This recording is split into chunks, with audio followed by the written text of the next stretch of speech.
Hey everybody, welcome to Madhouse Tech. I just wanted to do a quick review on the Apple AirTags I received in the mail last week. As you can see, I bought one 4-pack and one single pack.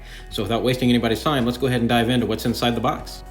So we'll start off with the 4-pack box here. It was a little damaged, you can see in the corner during shipping, but it didn't affect anything inside the box. Typical information on the back.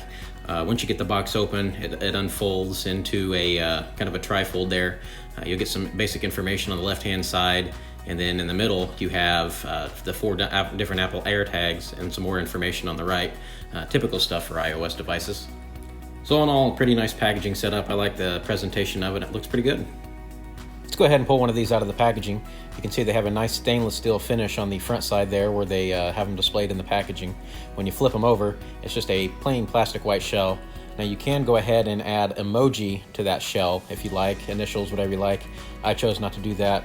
I can just see me moving those around between family members, and I didn't want anybody to be stuck with a certain emoji. Once you get the plastic off, you see that plastic little tab. Go ahead and pull that, and you'll hear a chirp sound. That means you go ahead and you'll be ready for setup. Now just so you can get a gauge on how big the AirTags really are, here's one laying next to a quarter, so you can see they're not that big, and they definitely won't take up much space on your keychain. So moving on into the setup, once you pull that tab, you'll see the notification pop up on your screen just like you would for a HomePod. You can go ahead and name your AirTag, whatever you want to put it on. I'm going to go ahead and do a custom name. I'm going to go ahead and add this one to my keychain. So type in Lee's Keys here.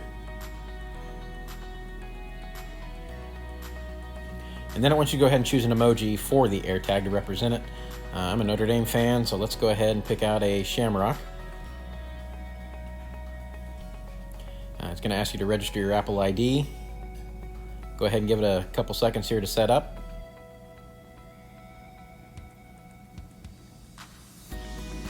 Okay, and we're off to the races. This is going to pop up the messaging about precision finding, playing sounds, viewing in your maps.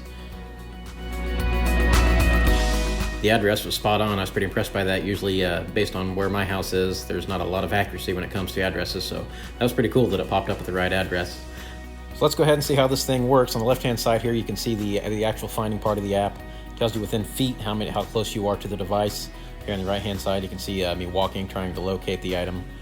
Once you get on top of it, there is a little bit of a delay here to my screen. I apologize for that, but it did go to 0 feet right when I walked up to it.